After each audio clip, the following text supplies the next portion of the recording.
What is up, YouTube? We're going to be taking a look at a Shieldon knife today. Most of you know Shieldon is the OEM for our knife. We are creating the Rango.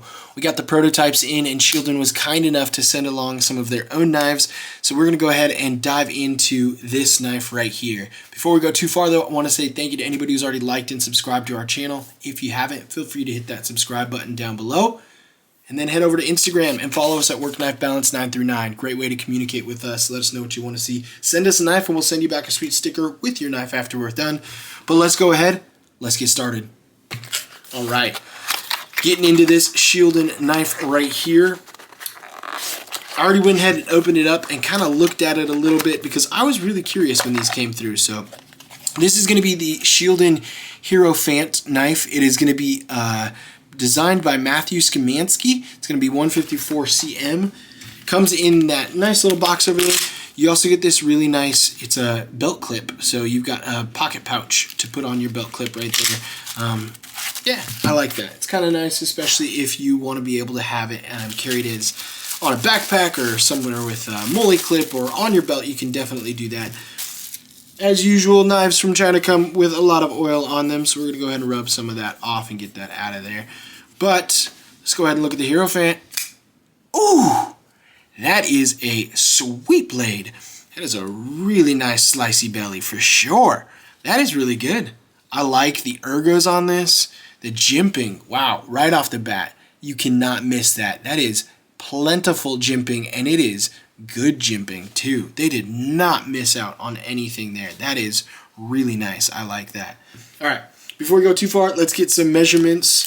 Tip to tail, we are looking at about 7.8, 7.75, 7.75 on the overall length. Blade length, we're looking about 3.3 with a cutting edge of about 3.25 right there. So definitely a compact knife, good size for EDC, good style and everything for EDC from what I'm looking at too. Go ahead and put some comparisons. We've got the Ontario Rat 1 up top. Go ahead and put the Ontario Rat 2 down below. Definitely in between small, medium, large. Smaller than that Rat 1, larger than the Rat 2. Really nice ergos. You have that kind of bend rainbow to it that we saw on, I believe it was the Cetus knife that we looked at a while ago. But it's kind of reminding me of off the top of my head. Go ahead and pull out the Para 2, and that's a good comparison. And the Para 3, good comparisons to those Spydercos actually. Side-by-side comparison, that Para 3 actually looks really close. Those handles are almost spot on, and the blade lengths, although they are different styles, look like they're fairly close in comparison as well. I wonder if we did a pocket carry comparison. Yeah, it looks like the Spyderco Para 3 and the Hierophant have a really good pocket size comparison. They're not going to be much different in pocket, so if you've got a Para 3, you can kind of know what this is going to feel like. Some really nice things that Shieldon did about this right here. One, they have the G10 backspacer, and they got that in the Jade G10, which I really like because you could actually go ahead and pull this apart, put some Rit dye on this, and color it whatever you want, which is kind of cool. They also, you can tell these contoured G10 scales. That just makes the ergos feel so much better. You can choke up into that finger choil, nice and easy, really good choke up, really good reverse fit too, so that is really good on that side right there. One thing they missed out on, I think, was the ambidextrous pocket clip. This is not an ambidextrous pocket clip. You do have a really nice deep carry pocket clip with just the stainless on it. Some good grips to it, but it's not hard to do something like this. You got a nice one side, flip it over. Hey, look, there's a spot where you can put it on the other side. It's maybe a designer choice or whatnot, but I don't get why people don't do that. I just think it's fantastic to have those options. Leave them out there for lefties, but also because, you know, I like to carry more than one knife, and I'm going to put one in my right pocket, one in my left pocket, and that gives me the ability. This I can only carry in my right pocket or my back left pocket, which I don't like really carrying knives in my back pockets. You do have an inset liner lock, so you got the liner lock sit in those G10 scales right there.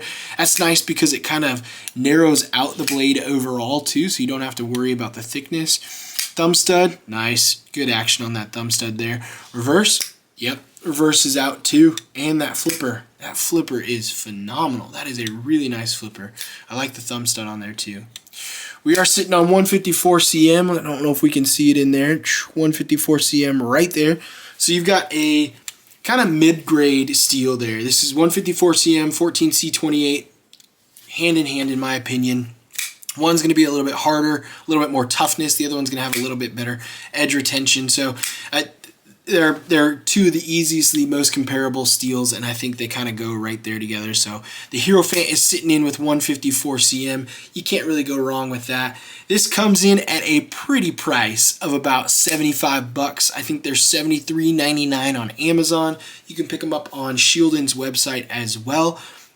That's a really good price for everything you're getting. 154 cm, the contoured scales, the inset liner lock. The action on this is amazing. And one thing that I thought was really cool too is you can take a look at this right here. The pivot, they actually had a contoured pivot. So it's the Shieldon logo instead of just a circle like they do on the other side or like traditional. So that was really cool. A little bit of extra added in there.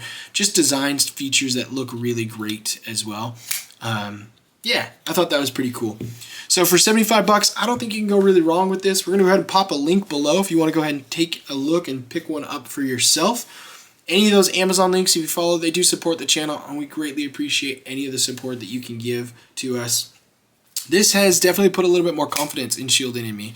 Not that I wasn't. I mean, obviously we chose them to do our OEM, but this is just kind of showing that they're really stepping up their game. I think they've heard some remarks from some of the previous companies they've worked with, most notably Devo, and some of the gripes that he had, and not really gripes, some of the QC issues Shieldon had, and Devo was kind enough to let us all know and not keep that stuff hidden. Thank you very much for those honest opinions there. Shieldon's heard it, and they're definitely stepping up their game, so that makes me feel a lot better. I do really love the show side on this, how it is very clean and kind. You can see there is a little bit of texturing, and I don't know if that's intentional or if that's just the way that it cuts out. Either way, it looks pretty sweet. It adds kind of almost a wood grain pattern to the G10, so I like that for sure. Well, I'm just rambling at this point. Like I said, we'll go ahead and pop the links below for the Shieldon knives. If you want to go ahead and pick yourself up one, thank you very much. If not, we'll see you next time. TTFN.